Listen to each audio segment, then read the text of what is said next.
Introduction to Lamentations. Lamentations records 5 poems of sorrow for the fallen city of Jerusalem. Most believe that the prophet Jeremiah, an eyewitness of the destruction in 586 B.C., wrote these lamentations about Jerusalem and the burning of the temple. He said, "My eyes fail from weeping." The Babylonians marched many of the Jewish people into exile in Babylon, hundreds of miles away. God sympathizes with his people when they suffer. Jeremiah said, "His compassions never fail." Though God's judgment was righteous, he grieved, longing for their repentance and return. And in time, they would repent. And God would keep his promise to bring them back into the land and into the fullness of his love, in order to be a light to the nations. Lamentations. Chapter 1. How deserted lies the city, once so full of people. How like a widow is she who once was great among the nations, she who was queen among the provinces, has now become a slave. Bitterly she weeps at night, tears are upon her cheeks. Among all her lovers there is none to comfort her. All her friends have betrayed her. They have become her enemies. After affliction and harsh labor, Judah has gone into exile. She dwells among the nations. She finds no resting place. All who pursue her have overtaken her in the midst of her distress.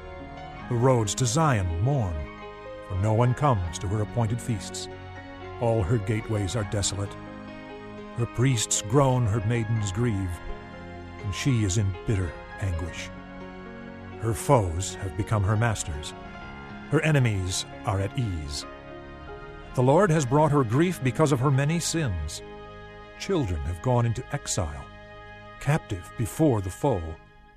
All the splendor has departed from the daughter of Zion. Her princes are like deer that find no pasture. In weakness they have fled before the pursuer. In the days of her affliction and wandering, Jerusalem remembers all the treasures that were hers in days of old. When her people fell into enemy hands, there was no one to help her.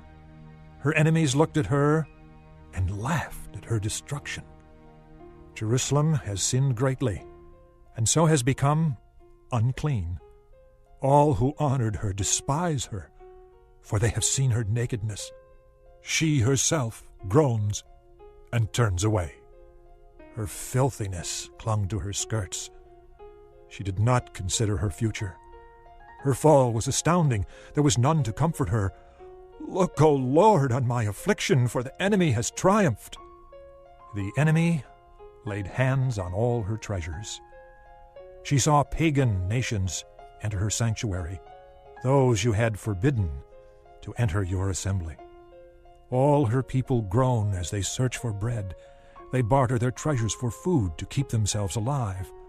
Look, O Lord, and consider, for I am despised. Is it nothing to you, all you who pass by? Look around and see. Is any suffering like my suffering that was inflicted on me, that the Lord brought on me in the day of his fierce anger? From on high he sent fire, sent it down into my bones. He spread a net for my feet and turned me back. He made me desolate, faint all the day long. My sins have been bound into a yoke. By his hands they were woven together. They have come upon my neck, and the Lord has sapped my strength. He has handed me over to those I cannot withstand. The Lord has rejected all the warriors in my midst. He has summoned an army against me to crush my young men. In his winepress, the Lord has trampled the virgin daughter of Judah. This is why I weep, and my eyes overflow with tears. No one is near to comfort me, no one to restore my spirit. My children are destitute because the enemy has prevailed. Zion stretches out her hands, but there is no one to comfort her. The Lord has decreed for Jacob that his neighbors become his foes.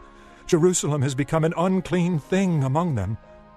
The Lord is righteous, yet I rebelled against his command. Listen, all you peoples. Look upon my suffering. My young men and maidens have gone into exile. I called to my allies, but they betrayed me. My priests and my elders perished in the city while they searched for food to keep themselves alive. See, O Lord, how distressed I am. I am in torment within, and in my heart I am disturbed, for I have been most rebellious. Outside the sword bereaves, inside there is only death. People have heard my groaning, but there is no one to comfort me. All my enemies have heard of my distress. They rejoice at what you have done. May you bring the day you have announced, so they may become like me. Let all their wickedness come before you. Deal with them as you have dealt with me. Because of all my sins, my groans are many, and my heart is faint. Chapter 2. How the Lord has covered the daughter of Zion with the cloud of his anger. He has hurled down the splendor of Israel from heaven to earth. He has not remembered his footstool in the day of his anger. Without pity, the Lord has swallowed up all the dwellings of Jacob. In his wrath he has torn down the strongholds of the daughter of Judah. He has brought her kingdom and its princes down to the ground in dishonor. In fierce anger, he has cut off every horn of Israel. He has withdrawn his right hand at the approach of the enemy. He has burned in Jacob like a flaming fire that consumes everything around it.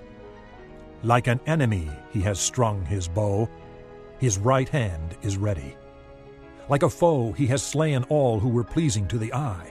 He has poured out his wrath like fire on the tent of the daughter of Zion. The Lord is like an enemy. He has swallowed up Israel. He has swallowed up all her palaces and destroyed her strongholds. He has multiplied mourning and lamentation for the daughter of Judah. He has laid waste his dwelling like a garden. He has destroyed his place of meeting. The Lord has made Zion forget her appointed feasts and her Sabbaths. In his fierce anger, he has spurned both king and priest. The Lord has rejected his altar and abandoned his sanctuary. He has handed over to the enemy the walls of her palaces. They have raised a shout in the house of the Lord as on the day of an appointed feast. The Lord determined to tear down the wall around the daughter of Zion. He stretched out a measuring line and did not withhold his hand from destroying. He made ramparts and walls lament. Together they wasted away. Her gates have sunken to the ground. Their bars he has broken and destroyed. Her king and her princes are exiled among the nations. The law is no more, and her prophets no longer find visions from the Lord. The elders of the daughter of Zion sit on the ground in silence. They have sprinkled dust on their heads and put on sackcloth. The young women of Jerusalem have bowed their heads to the ground. My eyes fail from weeping. I am in torment within. My heart is poured out on the ground because my people are destroyed, because children and infants faint in the streets of the city.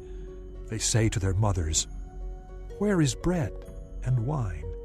As they faint like wounded men in the streets of the city, as their lives ebb away in their mother's arms. What can I say for you? With what can I compare you, O daughter of Jerusalem? To what can I liken you that I may comfort you, O virgin daughter of Zion? Your wound is as deep as the sea. Who can heal you? The visions of your prophets were false and worthless. They did not expose your sin to ward off your captivity.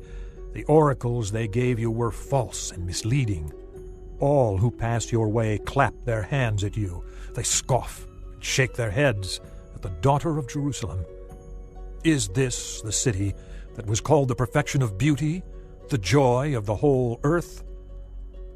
All your enemies open their mouths wide against you. They scoff and gnash their teeth and say, "We have swallowed her up. This is the day we have waited for. We have lived to see it." The Lord has done what he planned. He has fulfilled his word, which he decreed long ago. He has overthrown you without pity. He has let the enemy gloat over you. He has exalted the horn of your foes. The hearts of the people cry out to the Lord. O wall of the daughter of Zion, let your tears flow like a river day and night. Give yourself no relief, your eyes no rest. Arise, cry out in the night as the watches of the night begin. Pour out your heart like water in the presence of the Lord. Lift up your hands to him for the lives of your children, who faint from hunger at the head of every street. Look, O Lord, and consider, whom have you ever treated like this? Should women eat their offspring, the children they have cared for? Should priest and prophet be killed in the sanctuary of the Lord? Young and old lie together in the dust of the streets. My young men and maidens have fallen by the sword. You have slain them in the day of your anger. You have slaughtered them without pity. As you summoned to a feast day, so you summoned against me terrors on every side. In the day of the Lord's anger no one escaped or survived. Those I cared for and reared, my enemy has destroyed. Chapter 3. I am the man who has seen affliction by the rod of his wrath. He has driven me away and made me walk in darkness rather than light. Indeed, he has turned his hand against me again and again all day long. He has made my skin and my flesh grow old, and has broken my bones. He has besieged me and surrounded me with bitterness and hardship. He has made me dwell in darkness like those long dead. He has walled me in, so I cannot escape. He has weighed me down with chains. Even when I call out or cry for help, he shuts out my prayer. He has barred my way with blocks of stone. He has made my paths crooked. Like a bear lying in wait, like a lion in hiding, he dragged me from the path and mangled me, and left me without help. He drew his bow and made me the target for his arrows. He pierced my heart with arrows from his quiver. I became the laughingstock of all my people. They mock me in song all day long. He has filled me with bitter herbs and sated me with gall. He has broken my teeth with gravel. He has trampled me in the dust. I have been deprived of peace. I have forgotten what prosperity is. So I say, my splendor is gone, and all that I had hoped from the Lord. I remember my affliction and my wandering, the bitterness and the gall. I well remember them, and my soul is downcast within me. Yet this I call to mind, and therefore I have hope. Because of the Lord's great love, we are not consumed, for his compassions never fail. They are new every morning. Great is your faithfulness. I say to myself, the Lord is my portion, therefore I will wait for him. The Lord is good to those whose hope is in him, to the one who seeks him. It is good to wait quietly for the salvation of the Lord. It is good for a man to bear the yoke while he is young. Let him sit alone in silence, for the Lord has laid it on him. Let him bury his face in the dust. There may yet be hope. Let him offer his cheek to one who would strike him, and let him be filled with disgrace, for men are not cast off by the Lord forever. Though he brings grief, he will show compassion. So great is his unfailing love. For he does not willingly bring affliction or grief to the children of men, to crush underfoot all prisoners in the land, to deny a man his rights before the Most High, to deprive a man of justice. Would not the Lord see such things? Who can speak and have it happen if the Lord has not decreed it? Is it not from the mouth of the Most High that both calamities and good things come? Why should any living man complain when punished for his sins? Let us examine our ways and test them, and let us return to the Lord. Let us lift up our hearts and our hands to God in heaven and say, we have sinned and rebelled, and you have not forgiven. You have covered yourself with anger and pursued us. You have slain without pity. You have covered yourself with a cloud so that no prayer can get through. You have made us scum and refuse among the nations. All our enemies have opened their mouths wide against us. We have suffered terror in pitfalls, ruin and destruction. Streams of tears flow from my eyes, because my people are destroyed. My eyes will flow unceasingly, without relief, until the Lord looks down from heaven and sees. What I see brings grief to my soul, because of all the women of my city. Those who were my enemies without cause hunted me like a bird. They tried to end my life in a pit and threw stones at me. The waters closed over my head, and I thought I was about to be cut off. I called on your name, O Lord, from the depths of the pit. You heard my plea. Do not close your ears to my cry for relief. You came near when I called you, and you said, Do not fear. O Lord, you took up my case. You redeemed my life. You have seen, O Lord, the wrong done to me. Uphold my cause. You have seen the depth of their vengeance, all their plots against me. O Lord, you have heard their insults, all their plots against me. What my enemies whisper and mutter against me all day long. Look at them. Sitting or standing, they mock me in their songs. Pay them back what they deserve, O Lord, for what their hands have done. Put a veil over their hearts, and may your curse be on them. Pursue them in anger, and destroy them from under the heavens of the Lord. Chapter 4. How the gold has lost its luster. The fine gold become dull. The sacred gems are scattered at the head of every street. How the precious sons of Zion, once worth their weight in gold, are now considered as pots of clay, the work of a potter's hands. Even jackals offer their breasts to nurse their young, but my people have become heartless, like ostriches in the desert. Because of thirst, the infant's tongue sticks to the roof of its mouth. The children beg for bread, but no one gives it to them. Those who once ate delicacies are destitute in the streets. Those nurtured in purple now lie on ash heaps. The punishment of my people is greater than that of Sodom, which was overthrown in a moment, without a hand turned to help her. Their princes were brighter than snow and whiter than milk, their bodies more ruddy than rubies, their appearance like sapphires. But now they are blacker than soot. They are not recognized in the streets. Their skin has shriveled on their bones. It has become as dry as a stick. Those killed by the sword are better off than those who die of famine. Racked with hunger, they waste away for lack of food from the field. With their own hands, compassionate women have cooked their own children, who became their food when my people were destroyed. The Lord has given full vent to his wrath. He has poured out his fierce anger. He kindled a fire in Zion that consumed her foundations. The kings of the earth did not believe, nor did any of the world's people, that enemies and foes could enter the gates of Jerusalem. But it happened because of the sins of her prophets and the iniquities of her priests, who shed within her the blood of the righteous. Now they grope the streets like men who are blind. They are so defiled with blood that no one dares to touch their garments.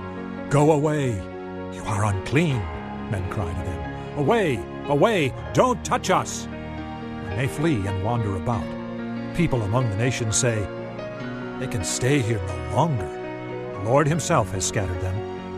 He no longer watches over them. The priests are shown no honor, the elders no favor. Moreover, our eyes failed, looking in vain for help. From our towers we watched for a nation that could not save us. Men stalked us at every step, so we could not walk in our streets. Our end was near, our days were numbered, for our end had come. Our pursuers were swifter than eagles in the sky. They chased us over the mountains and lay in wait for us in the desert. The Lord's anointed, our very life breath, was caught in their traps. We thought that under his shadow we would live among the nations. Rejoice and be glad, O daughter of Edom, you who live in the land of Uz. But to you also the cup will be passed. You will be drunk and stripped naked. O daughter of Zion, your punishment will end. He will not prolong your exile, but, O daughter of Edom, he will punish your sin and expose your wickedness. Chapter 5. Remember, O Lord, what has happened to us. Look and see our disgrace. Our inheritance has been turned over to aliens, our homes to foreigners. We have become orphans and fatherless, our mothers like widows. We must buy the water we drink. Our wood can be had only at a price. Those who pursue us are at our heels. We are weary and find no rest. We submitted to Egypt and Assyria to get enough bread. Our fathers sinned and are no more, and we bear their punishment. Slaves rule over us, and there is none to free us from their hands. We get our bread at the risk of our lives because of the sword in the desert. Our skin is hot as an oven, feverish from hunger. Women have been ravished in Zion, and virgins in the towns of Judah. Princes have been hung up by their hands, elders are shown no respect. Young men toil at the millstones, boys stagger under loads of wood. The elders are gone from the city gate, the young men have stopped their music. Joy is gone from our hearts. Our dancing has turned to mourning. The crown has fallen from our head. Woe to us, for we have sinned. Because of this our hearts are faint. Because of these things our eyes grow dim for Mount Zion, which lies desolate, with jackals prowling over it. You, O Lord, reign forever. Your throne endures from generation to generation. Why do you always forget us? Why do you forsake us so long? Restore us to yourself, O Lord, that we may return. Renew our days as of old, unless you have utterly rejected us and are angry with us beyond measure.